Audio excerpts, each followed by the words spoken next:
Hello everyone, welcome back to your channel economics for you. हमने हमारे last lecture में money के बारे में पढ़ा था, जिसमें हमने मनी की डेफिनेशन, मनी सप्लाई और बार्टर सिस्टम के बारे में डिस्कस किया था। अब इसी यूनिट का एक और इम्पोर्टेंट टॉपिक आता है हमारा बैंकिंग, जिसमें हम दो तरह के बैंक के बारे में डिस्कस करेंगे, एक कमर्शियल बैंक, एक सेंट्रल बैंक। लेकिन यहाँ एक चीज़ ध्यान रखना कि हमारे सिलेबस में सिर्फ सेंट्रल बैंक ही है।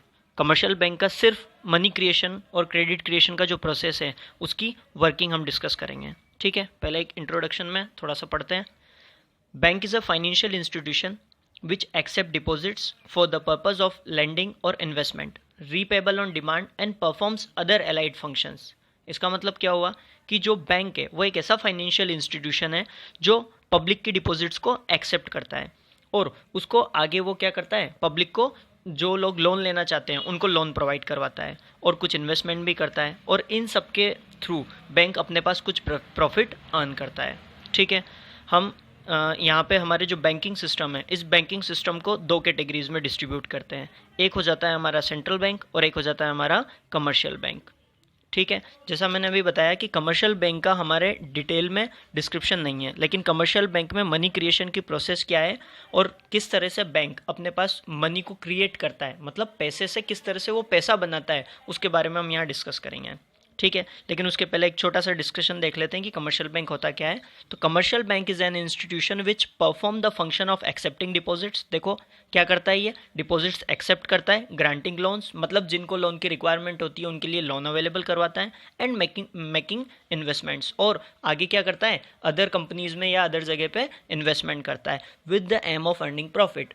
ये सब क्यों करता है, ताकि वो बदले में क्या कर सके, कुछ प्रॉफिट अर्न कर सके। और इसके कुछ एग्जांपल हो जाएंगे, ये हमें पता है, state bank of India, PNB, Allahabad bank, HDFC, इस तरह के बहुत सारे एग्जांपल हैं जो हमारे सामने नज़र आते रहते हैं। ठीक है, अब हम मोस्ट इंपॉर्टेंट टॉपिक पे जाते हैं, हमारे मनी क्रिएशन की प्रोसेस। बहुत सी बार ये मनी क्रिएशन की प्रोसेस 4 मार्क्स में डायरेक्ट इसका क्वेश्चन आ जाता है, तो बेटा इसको बहुत अच्छे से समझना। मनी क्रिएशन और क्रेडिट क्रिएशन, इसको हम यहाँ डिटेल में नोट्स में पढ़ने से पहले एक छोटा सा एग्जांपल मैंने बनाया हुआ है, उससे समझने की कोशिश करते हैं। पहले हम एक छोटा सा ट्रेलर देखते हैं, फिर उसके बाद में पूरी पिक्चर को डिस्कस करेंगे। तो देखो यहाँ आते हैं हम सबसे पहले प्रोसेस ऑफ क्रेडिट क्रिएशन पे। इसको ठीक बिल्कुल आराम से और अच्छे से समझने का ट्राई करना। प्रोसेस ऑफ क्रेडिट क्रिएशन, तो देखो सबसे पहले स्टार्ट करते हैं एक बैंक से। हमने यहाँ एक एचडीएफसी कमर्शियल बैंक बनाया है, जिसमें हमने देखा कि सबसे पहले यहाँ पे मिस्टर हरी आते हैं और ये हरी अपने पास से कुछ अमाउंट डिपॉजिट कराते हैं। ठीक है, जिसे हमने नाम दिया है इनिशियल डिपॉजिट्स। ठीक है, मिस्टर हरी ने 1000 रुपीज़ की इनिशियल डिपॉजिट की है। अब देखो यहाँ पे जब भी इनिशियल डिपॉजिट्स आती है तो according to RBI guidelines commercial bank को क्या करना होता है कि अपने पास जो भी डिपॉजिट्स आती है उसमें से कुछ money as a reserve LRR में डिपॉजिट करना होता है। अब ये एलआरआर क्या होता है, तो एलआरआर में दो तरह के डिपॉजिट्स आते हैं।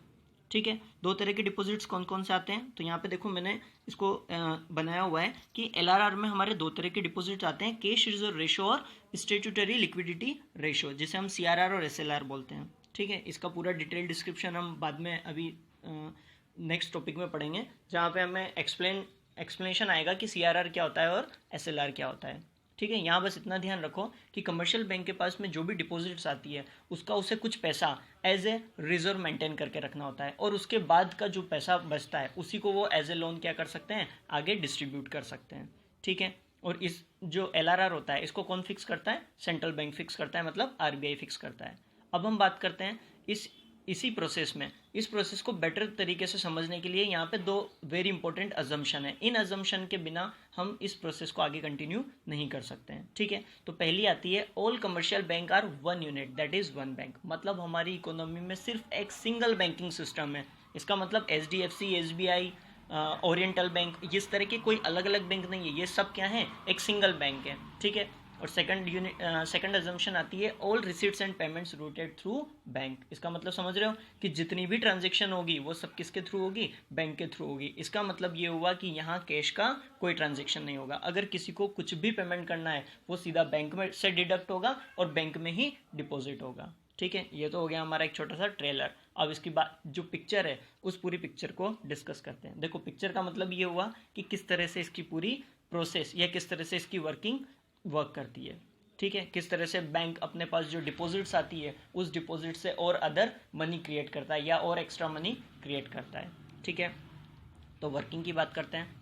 देखो मैंने एक एग्जांपल बनाया हुआ है जिसमें हमने 4 लोगों को लिया हुआ है। एक हरी है, एक ओम, जय, जगदीश है। ठीक है, ओम, जय, जगदीश तीनों ऐसे हैं जो लोन लेने के लिए आते हैं और हरी अपने पास से इनिशियल डिपॉजिट करता है। ठीक है, तो सबसे पहले बात करते हैं कमर्शियल बैंक की। ये कमर्शियल बैंक है हमारा। कमर्शियल बैंक में मिस्टर हरीश आते हैं और सबसे पहले as a primary deposits, as a initial deposits 10,000 rupees deposit करते हैं। ठीक है, अब जब कमर्शियल बैंक के पास 10,000 रुपीज़ आए तो कमर्शियल बैंक इसमें से सबसे पहले क्या करेगा, एज ए LRR 20%, जो कि हमने यहाँ माना है। ठीक है, इसे कौन डिसाइड करता है, RBI डिसाइड करता है, और ये कितनी भी हो सकती है, कम ज़्यादा। ठीक है, हम यहाँ मान के चलते हैं कि LRR RBI ने कितनी फिक्स की हुई है, 20%। तो as a LRR commercial bank सबसे पहले अपने इस 10,000 में से 20% रुपीज़ को क्या करेगा, LRR में डिपॉजिट कर देगा। देखो हमने O is equal to 2,000 rupees लिखे हुए हैं, तो ये LRR का डिस्क्रिप्शन है कि LRR में कितना कितना रुपया किस किस के पास से डिडक्ट होके जा रहा है। ठीक है, अब इस 10,000 में से सबसे पहले फर्स्ट एरो में हमने बताया कि इस 10,000 में से commercial bank 8,000 rupees as a loan किसको प्रोवाइड कराएगा, ओम को। ठीक है, अब जब ओम के पास ये पैसा आएगा तो ओम क्या करेगा, ओम है थोड़ा सा एक हेल्थ कॉन्शियस पर्सन हमारा, तो ये क्या करता है, पूरे 8,000 रुपीज़ के फ्रूट्स खरीद लेता है। फ्रूट किससे खरीदता है, सुरेश से। तो देखो अब जब हमने अभी हमारी अजम्पशन में देखा कि जितने भी रिसिप्ट्स एंड पेमेंट्स होंगे वो किसके थ्रू होंगे, बैंक के थ्रू। तो ओम क्या करेगा, इस पैसे को पूरे 8,000 रुपीज़ के जब फ्रूट्स खरीदने जाएगा तो वो सुरेश के बैंक अकाउंट में क्या कर देगा, उनको ट्रांसफ़र करेगा।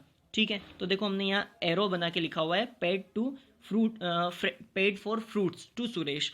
अब देखो सुरेश से एक एरो निकल के आ रहा है, यहाँ पे सुरेश से एक एरो निकल के आ रहा है कि ये सुरेश से पैसे कहाँ जाते हैं, सीधे उसके बैंक अकाउंट में। ठीक है, जब ये उसके बैंक अकाउंट में जाते हैं 8,000 रुपीज़, क्यों, क्योंकि सुरेश के पास कितने रुपए आए हैं, 8,000 रुपीज़। ठीक है, तो ये as a deposits commercial bank के पास क्या हो गई, सेकेंडरी डिपॉजिट्स। तो जब बैंक के पास वापस से न्यू डिपॉजिट्स आती है तो इनको ये वापस आगे एज ए लोन अवेलेबल करवाने के लिए फिर से क्या करेगा, 20% रिजर्व को मेंटेन करेगा। ठीक है, तो 8,000 में से फिर जो हमारी डिपॉजिट्स आई तो इस डिपॉजिट्स को वो आगे एज ए लोन प्रोवाइड कराने के लिए फिर से LRR मेंटेन करेगा। तो यहाँ पे देखो 8,000 रुपये जब कमर्शियल बैंक को आगे लोन अवेलेबल करवाना होगा तो वो सबसे पहले इसमें से क्या करेगा, 20% रिजर्व मेंटेन करेगा। तो देखो 8,000 का 20% जब ये आगे जय को लोन अवेलेबल करवा रहा है तो हमने इसका 20% एज ए रिजर्व अलग कर दिया। ठीक है, 1,600 इसका रिजर्व हो जाएगा। ठीक है, अब जय के पास में 6,400 रुपीज़ एज ए लोन आएगा। ठीक है, तो अब ये 6,400 रुपीज़ को भी क्या करेगा, आगे कहीं ना कहीं एक्सपेंडिचर करेगा। तो एक्सपेंडिचर करने के लिए हमने एक एग्जांपल लिया है कि ये स्वीट्स खरीदता है, तो स्वीट्स के लिए रमेश को पे कर रहा है। ठीक है, मान लो इसने 6,400 रमेश को पे किया है। अब रमेश का पैसा भी कहाँ जाएगा, उसके बैंक अकाउंट में एज ए प्राइमरी डिपॉजिट्स। ठीक है, तो ये जो रमेश के पैसे हैं ये बैंक में डिपॉजिट हो जाएंगे 6,400 रुपीज़। देखो बच्चों यहाँ इस तरह से ये प्रोसेस हमेशा कंटिन्यू आगे चलती रहे। एक और एग्जांपल लिया है कि जो सुरेश का पैसा आता है इसको भी बैंक आगे क्या करता है, एज ए लोन अवेलेबल करवाता है। लेकिन हम इस प्रोसेस को 2 या 3 एग्जाम्पल तक भी रोक सकते हैं। आगे नोट्स पे जाने से पहले आप इसका स्क्रीनशॉट ले लेना और इसको एज ए रेफरेंस अपने नोट्स में कॉपी कर लेना। ठीक है बच्चों, आगे बढ़ते हैं। देखो अब इस वर्किंग को पूरा हम थ्योरी में किस तरह से नोट करेंगे उसके बारे में डिस्कस करते हैं। तो देखो सबसे पहले आता है हमारा, हमने लास्ट यहाँ तक मनी क्रिएशन और क्रेडिट क्रिएशन की प्रोसेस को समझते हैं। तो it is the one of the most important activity of commercial bank. Through the process of money creation commercial bank are able to create credit. मतलब इस मनी क्रिएशन की process के through commercial bank क्या करता है, अपने पास money create करता है, मतलब पैसे से पैसा बनाता है, which is in far excess of the initial deposits. जो किसके थ्रू होता है, बैंक के पास जो इनिशियल डिपॉजिट्स आती है उनके थ्रू। ठीक है, अभी हमने पहले भी डिस्कस किया था कि इस सबके पहले इस पूरी प्रोसेस के वर्कआउट होने के लिए 2 अजम्पशन सबसे ज़्यादा इंपॉर्टेंट है। ये अजम्पशन इस पूरी प्रोसेस का बेस है। ठीक है, तो 2 basic assumption of this process are the entire commercial banking system is 1 unit and it is termed as bank. जैसा मैंने अभी पहले भी बताया था कि ये पूरा जो कमर्शियल बैंकिंग सिस्टम है ये पूरा एक सिंगल यूनिट में, मतलब एक सिंगल बैंक में, अलग अलग बैंक नहीं है। जितने भी बैंक हैं वो सब आपस में जुड़े हुए हैं। ठीक है, और दूसरा आता है all receipts and payments in the economy are routed through the bank. मतलब इकोनॉमी में कैश ट्रांजेक्शन नहीं होती है, जितने भी पेमेंट्स होते हैं वो किसके थ्रू होंगे, चेक्स के थ्रू होंगे। ठीक है, लेकिन अब इसके पहले हम 2 LRR क्या होता है। ठीक है, it is also known as variable reserve ratio, ठीक है। LRR को हम कभी कभी एक नंबर में पूछ लेता है कि LRR is also known as, तो हमें ध्यान होना चाहिए कि इसे वेरिएबल रिजर्व रेशो भी बोलते हैं एंड रिजर्व डिपॉजिट रेशो भी बोलते हैं, ठीक है। अब थोड़ा सा ये एक इंपॉर्टेंट टॉपिक है, आगे भी हम इसको डिस्कस करेंगे, लेकिन हम यहाँ इसका मीनिंग समझ लेते हैं कि CRR और SLR क्या होता है, ठीक है। तो LRR की दो पार्ट होते हैं, एक CRR और एक SLR। It is the fraction of total deposit with the commercial bank has to keep in the form of liquid assets, ठीक है। ये CRR SLR को, या यूँ बोलूँ कि जो LRR होता है, इसे लिक्विड एसेट्स के फॉर्म में कमर्शियल बैंक्स को मेंटेन करना होता है, ठीक है। तो सबसे पहले CRR, the minimum percentage of deposit to the kept by the commercial bank with the central bank is known as CRR। मतलब वो डिपॉजिट्स जो कमर्शियल बैंक को अपने पास से कहाँ डिपॉजिट करानी होती है, सेंट्रल बैंक के पास में। देखो क्या बोला, मिनिमम परसेंटेज ऑफ डिपॉजिट्स, ठीक है। मतलब ये डिपॉजिट्स का वो मिनिमम परसेंटेज होता है to be kept by the commercial bank with the central bank. मतलब कमर्शियल बैंक को अपने पास से कहाँ जमा कराना होगा, सेंट्रल बैंक के पास। इसे हम क्या बोलेंगे, CRR। बस ये एक छोटा सा डिफरेंस है। अब SLR में समझना, the minimum percentage of total deposits, ये भी मिनिमम परसेंटेज है, और किसका, टोटल डिपॉजिट्स का, which the commercial bank are required to maintain with themselves, ठीक है। यहाँ पे अंतर इतना सा है कि जो CRR होती है वो with commercial bank with central bank होती है, और जो SLR होती है वो विथ देमसेल्व्स होती है। मतलब कमर्शियल बैंक को कोई मनी अपने खुद के पास डिपॉजिट करना है तो वो SLR हो गया, और अपनी डिपॉजिट्स का कुछ मनी सेंट्रल बैंक के पास डिपॉजिट करना है तो वो CRR हो गया, ठीक है। अब ये हमारा कुछ स्पेसिफिक एसेट्स के फॉर्म में होता है जनरली, जैसे कैश, गोल्ड या अदर गवर्नमेंट सिक्योरिटीज हो सकती है, ठीक है। इसे हम SLR बोलते हैं। अब हमारी मोस्ट इंपॉर्टेंट वर्किंग पे आते हैं, प्रोसेस पे आते हैं कि किस तरह से कमर्शियल बैंक अपने पास मनी से मनी क्रिएट करता है, ठीक है। तो सबसे पहले फर्स्ट पॉइंट देखते हैं, we have assume that initial deposits in a bank is 10,000 rupees. वो हमने हमारे एग्जाम्पल में देखा था कि मिस्टर हरी आते हैं और मिस्टर हरी क्या करते हैं, सबसे पहले 10,000 रुपीज़ डिपॉजिट कराते हैं।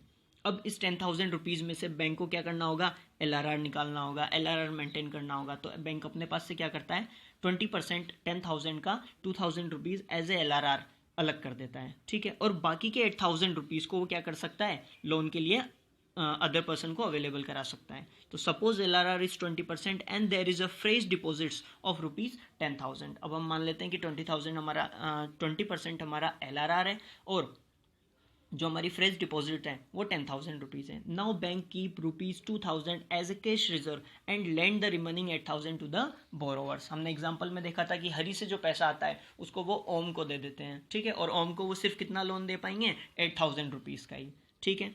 अब आगे, suppose the borrower spend the entire amount of ₹8,000 for making payments. अब इस पूरे 8,000 रुपीज़ को ओम क्या करता है, आगे खर्च कर देता है, ठीक है। एक्सपेंडिचर तो करेगा, इसीलिए तो उसने लोन लिया था, अपने पास सेव तो करके रखेगा नहीं, ठीक है। तो अब उसने जब 8,000 रुपीज़ बोरो किए थे तो वो आगे उसको क्या कर देता है, पेमेंट कर देता है, किसके लिए, फ्रूट्स के लिए, ठीक है। हरी भाई जो हमारा ओम है वो हेल्थ कॉन्शियस है, तो वो आगे क्या कर देता है, एज ए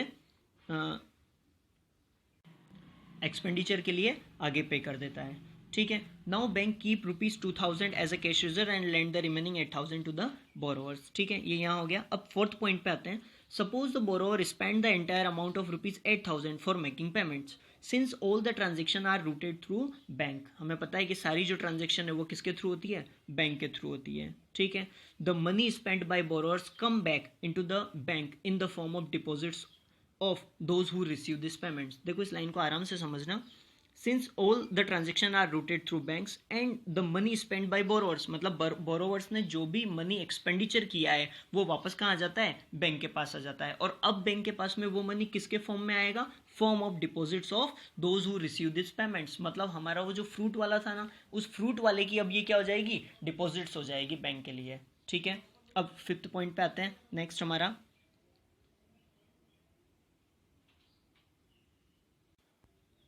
फिफ्थ पॉइंट को समझते हैं। Now bank again keeps 20% that is 1,600 as cash reserve and lend ₹6,400 to other borrowers. देखो हमने हमारे एग्जांपल में देखा था कि जब 8,000 रुपीज़ बैंक के पास एज ए इनिशियल डिपॉजिट्स आती है तो वो आगे मनी जब बोरोइंग के लिए अवेलेबल करवाएगा तो वो कितनी अवेलेबल करवाएगा, 6,400, और 1,600 को वो एज ए 20% ऑफ 8,000 क्या करेगा, LRR मेंटेन करके रखेगा, ठीक है। तो यहाँ पे अब ये प्रोसेस जो है ये आगे चलती रहेगी। अब जब 6400 किसी के पास आएंगे तो वो भी आगे क्या करेगा, पेमेंट करेगा, और जब पेमेंट करेगा तो जिसका वो पैसा होगा वो एज ए डिपॉजिट्स वापस कहाँ आ जाएगा, बैंक में आ जाएगा। ठीक है, तो मतलब ये जो हमारा LRR है, इस LRR के थ्रू बैंक क्या करता है, अपने पास जितनी भी डिपॉजिट्स आती है उन डिपॉजिट्स के थ्रू वो क्या करता है, एक्स्ट्रा मनी क्रिएट करता है। अच्छा, अब यहाँ ये समझना है कि ये प्रोसेस कब तक चलती रहती है। ठीक है, so in every round of 80% of derivative deposits go in creation of credit and 20% go to reserve. मतलब जब भी डिपॉजिट्स आती है उस डिपॉजिट्स का 80% तो वो क्या कर देते हैं, आगे एज ए लोन अवेलेबल करवा देते हैं, और 20% को एज ए रिजर्व मेंटेन कर रखते हैं।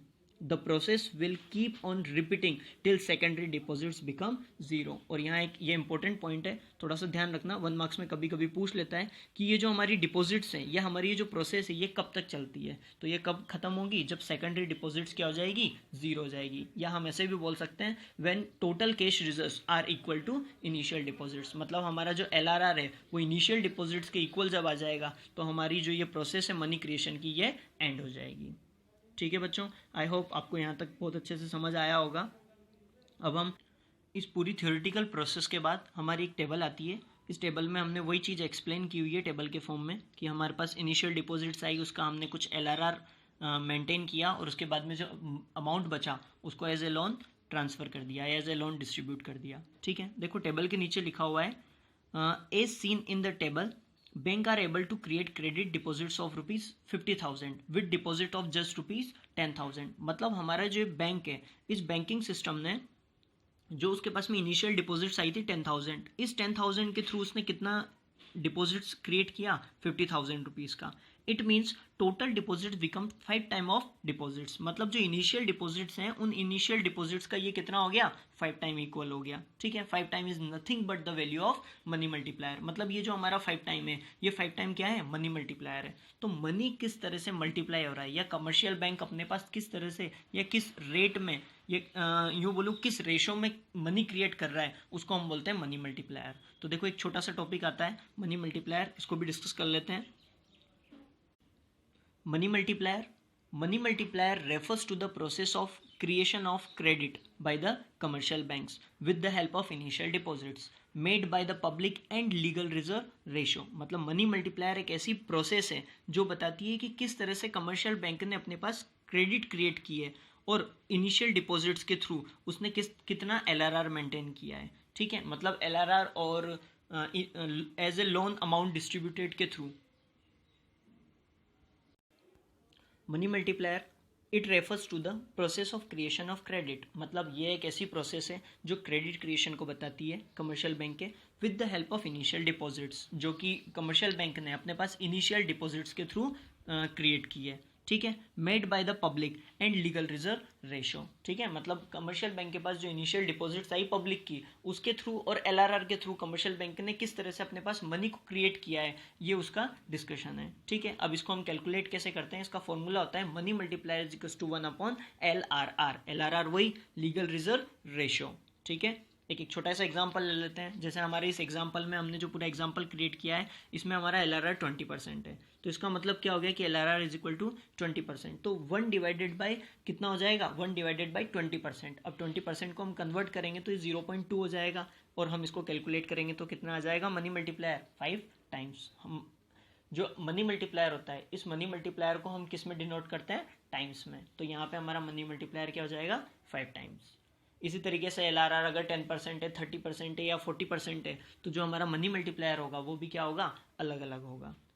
यहाँ LRR के साथ एक चीज़ और आती है, मतलब मनी मल्टीप्लायर के साथ एक चीज़ और आती है, टोटल मनी क्रिएशन। मतलब जो इनिशियल डिपॉजिट्स थी, उस इनिशियल डिपॉजिट से हमने कितना मनी क्रिएट किया है। ठीक है, तो यहाँ पे टोटल मनी क्रिएशन कैलकुलेट करने का फॉर्मूला हो जाता है इनिशियल डिपॉजिट्स इंटू 1/LRR। और हमें पता है 1/LRR क्या होता है, हमारा मनी मल्टीप्लायर होता है। ठीक है, तो अगर हम इस टेबल के थ्रू इस एग्जाम्पल को एक्सप्लेन करें या मैथमेटिकल फॉर्म में इसको चेक करें तो क्या हो जाता है, total money creation is equal to 10,000। 10,000 हमारी क्या है, इनिशियल डिपॉजिट्स। ठीक है, और इनिशियल डिपॉजिट्स इंटू 1/LRR करते हैं तो हमारा 50,000 क्या आ जाता है, टोटल मनी क्रिएशन आ जाएगा। और मनी मल्टीप्लायर जो भी हमने एक्सप्लेन किया है कि 1/LRR इज इक्वल टू, यहाँ पे 20% के पॉइंट ऑफ व्यू से हमारा 1/LRR कितना आ जाएगा, 5 टाइम्स। ठीक है बच्चों, वापस अब हम हमारे नोट्स पे आते हैं और यहाँ पे एक चीज़ और है, ये थोड़ा सा ध्यान रखना, एक नंबर में कभी कभी पूछ लेता है। जो लास्ट पैरा लिखा हुआ है, the value of money multiplier is determined by LRR, मतलब जो ये मनी मल्टीप्लायर होता है ये किससे डिटरमाइन होता है, LRR की हेल्प से। और higher the value of LRR lower is the value of money multiplier, मतलब जितना ज़्यादा LRR होगा उसकी मनी मल्टीप्लायर की वैल्यू उतनी क्या होगी, कम होगी। ठीक है, और जब मनी मल्टीप्लायर की वैल्यू कम होगी तो जो बैंकिंग सिस्टम के पास मनी क्रिएट होगा वो भी क्या होगा, कम होगा। और इसका सेम उल्टा हो जाएगा कि अगर मान लो आपका LRR क्या है, बहुत कम है, ठीक है, LRR की वैल्यू क्या है, कम है, जैसे कि यहाँ 20% की जगह वो 10% है, तो उस केस में जो मनी मल्टीप्लायर होगा वो मनी मल्टीप्लायर क्या होगा, और ज़्यादा होगा। ठीक है, और कमर्शियल बैंक अपने पास और एक्स्ट्रा मनी क्रिएट कर सकेगा। Thank you so much for watching this video.